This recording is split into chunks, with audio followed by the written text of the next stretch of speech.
Hello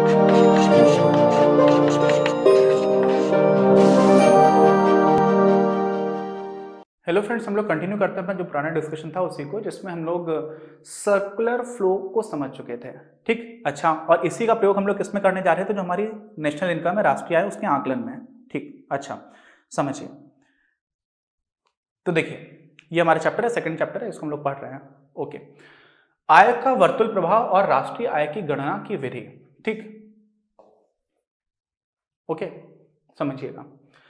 अध्याय के पूर्व खंड में हम लोगों ने क्या क्या चर्चा की है कि कैसे एक साधारण अर्थव्यवस्था क्यों है, जहां पर एक सरकार, अन्य देशों के साथ व्यापार और किसी भी तरह की बचत ये हो नहीं रही है। ठीक है, अभी तक जो भी हम लोगों ने बात की है वो एक ऐसी अर्थव्यवस्था है जिसमें क्या हो रहा था कि कुछ फर्म्स थी और कुछ हमारे पास क्या थे, हाउस होल्ड्स थे। हाउस होल्ड्स को हम लोग HHS लिख देते हैं। ठीक है, हाउस होल्ड्स। अब ये जो फर्म्स हैं ये कुछ वस्तुओं का बना रही हैं जिसको पूरा पूरा हमारे हाउस होल्ड्स खरीद ले रहे हैं, और ये जो हाउस होल्ड्स थे वो इनको फैक्टर्स प्रोवाइड कर रहे थे, और इन लोगों को क्या बदला था बदले में? Factor payments. और जब इन्होंने वस्तुएं खरीदी तो इन लोगों ने क्या किया था? भुगतान किया हुआ था, जो भी आपने खरीदा था स्पेंडिंग की हुई थी। ये बात समझ में आ रही है? नहीं समझ में आ रही है? अभी दिख जाएगा ठीक से। आप समझ लो कि यहाँ हो क्या रहा है, कोई भी जो हाउस होल्ड है, जो परिवार है, वो कोई बचत नहीं कर रहा। उसको जितना पैसा मिला, जिस भी तरह से आई हुई, चाहे रेंट से आई हो, चाहे फिर आपकी वेज से आई हो, वो पूरा का पूरा पैसा, उसका एक ही तरीका है उसके पास उस पैसे को खर्च करने का कि जो भी वस्तुएं और सेवाएं बनी हैं उनको खरीद लो। एक ही चीज है। तो ये रियलिटी तो है नहीं, लेकिन ये क्या है, हम एक सिंपल इकोनॉमी की बात कर रहे हैं जहां पे ना ही ऐसा हो रहा है कि उसको किसी सरकार को टैक्स देना पड़ रहा है। तो जो भी उसकी आमदनी हो रही है, उसकी मतलब किसकी? जो हाउस होल्ड है, उसकी पूरी आमदनी सिर्फ और सिर्फ वस्तुओं और सेवाओं को खरीदने में खर्च हो रही है। एकदम सिंपल इकोनॉमी है। ठीक है, तो कौन कौन तीन चीजें नहीं है? ना तो वो बचत कर रहा है कि नहीं 100 रुपए हम कमा के लाए तो हम 20 रुपए रख लेंगे, 80 रुपए का ही सामान खरीदेंगे, ऐसा नहीं है। 100 रुपए में 100 रुपए का पूरा सामान खरीदना है। अच्छा, टैक्स भी नहीं देना है तो 100 का सामान खरीदना पड़ेगा। नहीं तो ऐसा कि 100 रुपए में आपको 15% आपको टैक्स दे दिया तो 85 रुपए बचे, ऐसा भी नहीं है। क्यों? क्योंकि सरकार है ही नहीं कोई। अब सरकार ही तो आप टैक्स नहीं खरीदोगे। तीसरी चीज, किसी बाहर के देश से व्यापार नहीं हो रहा है। इसका मतलब आपकी अर्थव्यवस्था में, आपके देश के अंदर जिन वस्तुओं और सेवाओं का निर्माण हो रहा है वो पूरी की पूरी आप ही के देश के हाउस होल्ड खरीद ले रहे हैं, बाहर से कुछ नहीं खरीद रहे हैं, ना ही बाहर कुछ बेच रहे हैं। तो ये तीन चीजें नहीं है, जबकि जो रियल इकोनॉमी है, एक वास्तविक में अर्थव्यवस्था जो होती है, वहां पर ये सारी चीजें होती हैं। ठीक, तो हम लोग क्या कर रहे हैं, एक सिंपल इकोनॉमी को हम लोगों ने पढ़ा है जहां पर एक सरकार, अन्य देशों के साथ व्यापार या किसी भी तरह की बचत है, ये सारी चीजें नहीं है। अच्छा, समझ में आ गई बात? अब समझिए, इस सरलीकृत अर्थव्यवस्था में ये जो सिंप्लीफाइड आपकी इकोनॉमी है, यहां पर क्या है, परिवारों द्वारा, परिवार हम लोग हाउस होल्ड्स को ही बोल देते हैं। ठीक है, अच्छा, अब हाउस होल्ड्स और फर्म्स को ठीक से समझने के लिए पुराना वीडियो आपको देखना पड़ेगा, स्टार्टिंग वाला। ठीक, द्वारा अपनी आय का निपटान करने का सिर्फ एक ही तरीका है, घरेलू फर्म, जो भी आपके डोमेस्टिक, क्योंकि विदेश से तो आप कुछ खरीद नहीं रहे हो, उनके द्वारा उत्पादित वस्तुओं और सेवाओं पर व्यय। तो जो कुछ भी आपने कमाया है सारा का सारा उड़ा दिया। ठीक, तो ये देखो उड़ा रही है, पैसे उड़ा रही है, आपको करना ही है, पैसे खर्च करना ही है, कुछ ऑप्शन ही नहीं आपके पास। अच्छा, अब क्या होगा ऐसी स्थिति में? अर्थव्यवस्था के परिवारों का समस्त उपभोग, तो सारे लोगों ने मिलकर के जो पैसे खर्च किए, क्यों किया? उपभोग किया उन लोगों ने वस्तुओं और सेवाओं का। तो पूरी अर्थव्यवस्था में सारे परिवारों का अगर आप उपभोग मिला लो तो क्या हुआ? वो फर्मों द्वारा उत्पादित सभी वस्तुओं और सेवाओं पर हुआ समस्त व्यय हो जाएगा कि नहीं हो जाएगा? क्यों? क्योंकि सारे लोग, अभी देश है, क्या है? ये देश है। इसी में मान लेते हैं कि यहां पर हमारी फर्म्स हैं और यहां पर हमारे हाउस होल्ड्स हैं। इन लोगों ने जो भी पैसा कमाया हाउस होल्ड्स ने, वो पूरा का पूरा पैसा दे दिया फर्म्स को। क्यों? क्योंकि फर्म्स ने उनको क्या दी थी? वस्तुएं और सेवाएं दी थी। और जो फर्म्स थी उन्होंने क्या किया था? जो पैसा इनको मिला था फर्म्स को, वही पैसा पूरा का पूरा फर्म्स ने इन लोगों को सैलरी के रूप में दे दिया था, सैलरी और बाकी रेंट वगैरह के रूप में। क्यों? क्योंकि हाउस होल्ड्स ने इन लोगों को फैक्टर्स दिए थे, लैंड, लेबर, कैपिटल, ये सारी चीजें दी थी। तो हुआ क्या कि जो पैसा, समस्त उपभोग कहां पर हो रहा है? हाउस होल्ड्स ने जो पैसा फर्म्स को दिया, यही तो समस्त उपभोग हो गया ना?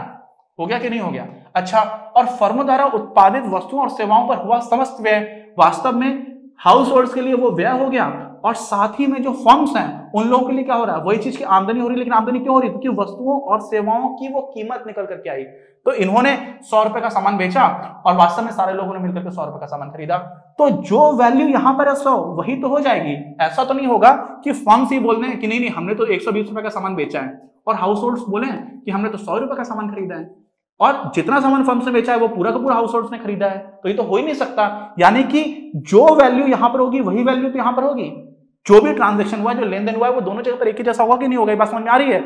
यही चीज सबसे इंपॉर्टेंट है। अच्छा, अर्थव्यवस्था की समस्त आय विक्रय संप्राप्ति, विक्रय संप्राप्ति का मतलब क्या हुआ? Sales revenue. तो सेल्स रेवेन्यू किसको मिल रहा है? फर्म्स को, उनके रूप में उत्पादकों के पास पुनः वापस आ जाती है। इसका मतलब जो भी हाउस होल्ड्स हैं उन लोगों की पूरी इनकम वापस चली गई सेल्स रेवेन्यू के रूप में फर्म्स के पास। तो जो फर्म्स का सेल्स रेवेन्यू है वो वास्तव में हाउस होल्ड्स की टोटल इनकम के बराबर हो गई कि नहीं हो गई?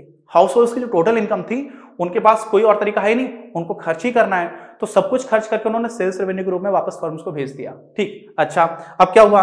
स्पष्टतः इस व्यवस्था में किसी प्रकार का लीकेज नहीं है। लीकेज का मतलब क्या होता है? लीकेज ना तो आपको टैक्स देना है, ना ही आप बचत कर रहे हो, कोई सेविंग्स नहीं है, और ना ही आप किसी दूसरे देश से कुछ सामान इंपोर्ट कर रहे हो तो वहां पर ही पैसे नहीं जा रहे हैं, ना ही आप एक्सपोर्ट कर रहे हो तो वहां से पैसे आ भी नहीं रहे हैं, तो कोई लीकेज नहीं है। ये पूरा क्लोज सिस्टम है, एकदम बंद है, सील बंद डिब्बा है। ठीक, अच्छा, तो ये चीज समझ में आई आपको? अब समझिएगा, इसमें क्या हुआ? आपका हाउस होल्ड्स हैं, ये फर्म्स हैं, ठीक है। ये जो लोग खड़े हुए हैं ना, यही लोग अपने अपने हाउस होल्ड्स में डिमांड जनरेट करेंगे। अदरवाइज क्या हो जाएगा? वो कंपनी है, एक फर्म है, ठीक है, तो फर्म प्रोड्यूस कर रही है और ये लोग हाउस होल्ड में आकर के डिमांड कर रहे हैं। ये बात हम लोगों ने स्टार्टिंग में की थी। इसीलिए हम अर्थव्यवस्था की समग्र आय, समग्र आय क्यों? ये पूरा क्लोज सील बंद डिब्बा था, इसमें क्या हुआ? इसमें जो लोगों की कुल आय है वो पूरा का पूरा सेल्स रेवेन्यू बन जा रहा है कि नहीं बन जा रहा है? तो हम ऐसा देख सकते हैं कि जो पूरी अर्थव्यवस्था की इनकम है ना, वो वास्तव में एक चक्रीय क्रम में घूम रही है। क्या कर रही है? चक्रीय क्रम में घूम रही है दो सेक्टर्स के बीच में, एक तो फर्म्स के बीच में और दूसरा हाउस होल्ड्स के बीच में। इनकी जो टोटल इनकम है, इन्होंने पूरा सामान खर्च करके इनको पैसे दे दिए, और इन लोगों ने क्या किया? वो सामान जब बेचा था तब इन लोगों को पूरे पैसे मिल गए थे, लेकिन इनकी इनकम ही कहां से आई थी? इनकी इनकम आई थी क्योंकि इन्हीं लोगों ने फर्म्स में जाकर के काम किया था, ठीक है, बाकी सारी चीजें दी थी। तो हो क्या रहा है कि इनका जो पैसा है वो इधर चला जा रहा है और इनका जो पैसा इधर चला जा रहा है, तो ये एक सर्कुलर फ्लो ऐसा के चक्कर बन गया है। यही हम लोगों ने पिछले वीडियो में बात की थी। अब ये जो चक्कर है, इसमें जो वैल्यू आ रही है वो दोनों ही एंड पर समान रहेगी। इन्होंने जितना पैसा दिया इनको, वही पैसा इन लोगों ने इनको वापस कर दिया, ऐसा कुछ बना हुआ है। 100 रुपए इन्होंने दिए, इन्होंने 100 रुपए वापस कर दिए। ये चीज समझ में आई? हुआ क्या? हाउस होल्ड्स और फर्म्स से एक वर्तुल पथ मतलब होता है सर्कुलर पाथ पर गुजरता हुआ मान सकते हैं। हम ऐसा मान सकते हैं कि भाई देखो, एक सर्कल बना हुआ है, एक रास्ता बना हुआ है, उस रास्ते में जो पैसा है वो चला जा रहा है, तो ये एक ऐसा रास्ता बना हुआ है, ठीक, ऐसा यहां से यहां पर 100 गया और यही रास्ता यहां से आकर के कंप्लीट हो गया, ऐसे घूमते हुए फिर से यहां पर 100 आ गया, तो एक पाइप बन गया है। वो पाइप में पानी ऐसे फ्लो कर रहा है, ऐसा मान लिया। अच्छा, अब समझिए, फर्म्स हैं, हाउस होल्ड्स हैं, जो हम लोगों ने पहले बात की थी। फैक्टर सर्विसेज, इन लोगों ने सारी चीजें प्रोवाइड की, लैंड, लेबर, कैपिटल, इसके बदले इन लोगों ने भुगतान कर दिया, कारक अदायगी मतलब फैक्टर पेमेंट्स कर दिए। अब इनके पास पैसा आ गया, इनको वस्तुओं और सेवाओं की मांग थी, तो इन्होंने मांग की किसकी? वस्तु और सेवाओं की, और उसके बाद से इन लोगों ने पैसा वापस कर दिया, स्पेंडिंग कर दिया। ये बात हम लोगों ने पहले कर ली थी।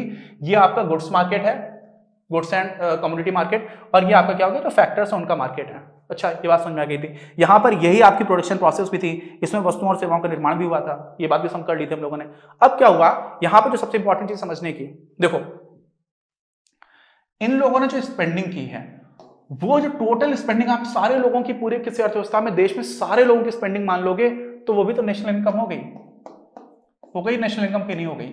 सारे लोगों ने मिलकर के जो पैसा खर्च किया, और ये स्पेंडिंग किसके बराबर है? जो फर्म्स हैं उनकी वस्तुओं और सेवाओं की कीमत के बराबर। तो गुड्स एंड सर्विसेज की जो कीमत है, क्या है कीमत, इनकी जो वैल्यू है उसके बराबर, ठीक है, वो हो गई कि नहीं? तो अगर आप पूरी अर्थव्यवस्था में जितने भी लोग हैं उनके सारे लोगों का खर्चा निकाल लो कि सारे परिवारों ने मिलकर कितना खर्चा किया, तो नेशनल इनकम आ गई कि नहीं आ गई? आ गई। उसको हम लोग बोल देते हैं क्या? एक्सपेंडिचर मेथड, व्यय विधि, ठीक है। एक्सपेंडिचर, आपने एक्सपेंसेस निकाले ना, तो आपने जो भी एक्सपेंसेस उनको निकाल दिया, तो व्यय विधि आपकी हो गई, ठीक है। तो आप व्यय विधि से अगर आकलन करोगे तो सारे परिवारों ने कितना खर्च किया है इसको निकालोगे। दूसरा क्या करोगे? यही चीज वास्तव में बराबर किसके है? जो भी वस्तुएं और सेवाएं हैं उनकी वैल्यू के बराबर। तो वस्तुओं को हम लोग क्या बोलते हैं? जो प्रोडक्शन हुआ है, तो प्रोडक्शन की जो वैल्यू उसको हम लोग क्या बोल देते हैं? Product method. क्या बोल देते हैं? जो भी वस्तुएं और सेवाएं हैं उनकी कीमत निकालना, उनकी जो वैल्यू वो निकालना, तो वो जाता है हमारा प्रोडक्ट मेथड। तो यहां से भी लोग नेशनल इनकम निकाल लेंगे, तो इसकी जो वैल्यू होगी ना, जो कीमत आएगी, ये भी नेशनल इनकम हो गया। तो नेशनल इनकम यानी कि राष्ट्रीय आय, एक तो ये हो गया, दूसरा राष्ट्रीय आय ये भी हो गया। तो या तो आप ये निकाल लो या तो आप ये निकाल लो। और क्या हुआ? इन्होंने फैक्टर पेमेंट्स किए, अदायगी की, सारे लोगों को भुगतान किया। तो जब सारे लोगों को भुगतान किया तो इनको क्या मिल रहा है, ये इनकम में ही तो फॉर्म में आता है। इनकम के अलग अलग तरीके होते थे ना, वेज है, रेंट है, इंटरेस्ट है, प्रॉफिट है। तो ये जो इनकम आई है, अगर आप इनके द्वारा दी जाने वाली सारी इनकम को कैलकुलेट कर लो तो वो भी नेशनल इनकम हो गई। तो हमें 3 तरह पर नेशनल इनकम दिखाई पड़ रही है। क्या क्या दिखाई पड़ रही है, या तो आप सारे लोगों का खर्चा निकाल लो, कुल व्यय निकाल लो, तो वो भी राष्ट्रीय आय हो गया, या फिर किसी अर्थव्यवस्था में जो हमारी इतनी सिंपल इकोनॉमी है वहां पर प्रोड्यूस सारे गुड्स एंड सर्विसेज की वैल्यू निकाल ली, वो भी राष्ट्रीय आय हो गई। या फिर जो फर्म्स हैं उन्होंने परिवारों को जो फैक्टर पेमेंट किया, जो भी कार्य थे, लैंड, लेबर, कैपिटल के बदले जो उनको पैसे दिए, वो सारी चीजें जोड़ लो तो भी हमें नेशनल इनकम आ गई। तो हम लोग 3 तरह से नेशनल इनकम निकाल सकते हैं। कैसे निकाल सकते हैं, 3 तरह से। आ रही बात समझ में, ये चीज इंपॉर्टेंट थी, इसको निकालने के लिए हम लोगों ने अभी तक इतना कुछ पढ़ा था। ठीक, अच्छा अब समझिएगा। समस्त व्यय विधि हो गई, एग्रीगेट, समस्त को मतलब बोलते हैं इंग्लिश में एग्रीगेट। तो एग्रीगेट जो भी आपके एक्सपेंडिचर है उसको निकाल लिया। ठीक है, ये किसके बराबर है, समस्त आय के बराबर है। और समस्त आय किसके बराबर है, उत्पादित समस्त वस्तुओं और सेवाओं के कुल मूल्य के बराबर है। ठीक, तो आप इनमें से किसी से भी निकाल सकते हो, और ये सब कुछ इसके बराबर है, राष्ट्रीय आय के बराबर। तो राष्ट्रीय आय आप इनमें से किसी भी तरह से निकाल सकते हो। ठीक है, अच्छा इसी को इंग्लिश में क्या बोल देते हैं, क्योंकि बहुत ही कॉमन टर्म्स है इसलिए हम लोग उसको इंग्लिश में भी देख लेते हैं। जो आपका एग्रीगेट एक्सपेंडिचर है, ठीक है, तो ये एक्सपेंडिचर मेथड हो गया। ये किसके बराबर है, एग्रीगेट इनकम के बराबर, इनकम मेथड हो गया। और ये किसके बराबर है, aggregate value of goods and services produced in an economy, जो भी हमारी सिंपल इकोनॉमी थी, ये हमारा प्रोडक्ट मेथड हो गया। आगे बात समझ में, अच्छा ये चीज बहुत इंपॉर्टेंट थी। ठीक, तो हम लोगों ने जो क्रक्स था अभी तक का हमारे चैप्टर का, जो सार था, जहां पर मंजिल थी, पहुंचना था, लगभग हम वहां पर पहुंच चुके हैं। हम लोग कुछ और मेथड निकालने की जो बात है, किस तरह से निकाला था वो समझ लिया है। अब कुछ इंडिसेस होती हैं, कुछ सूचकांक होते हैं, जीडीपी डिफ्लेटर क्या होता है, फिर हम लोगों ने कभी कभी अखबार में पढ़ते हैं कंज्यूमर प्राइस इंडेक्स क्या होती है। इन सारी चीजों की बात हम लोग अब आगे के वीडियो में करेंगे। अभी इसी में 1-2 चीजें छोटी छोटी और बाकी, उसको अपने अगले वीडियो में देखते हैं। उम्मीद है आपको बहुत ही अच्छे से राष्ट्रीय समझ में आया होगा, जो काफी इंपॉर्टेंट है। इतना आपने सारे वीडियोस देख लिए हैं तो आप भूलोगे नहीं। 2 बार अगर आपने वीडियोस देख लिए हैं तो फिर राष्ट्रीय आय का कॉन्सेप्ट जो निकालने का तरीका वो नहीं भूलोगे। लेकिन इसी में अभी एक बहुत ही अच्छा एक्सपेरिमेंट करेंगे हम लोग, वो क्या है वो देखते हैं अगले वीडियो में। मिलते हैं।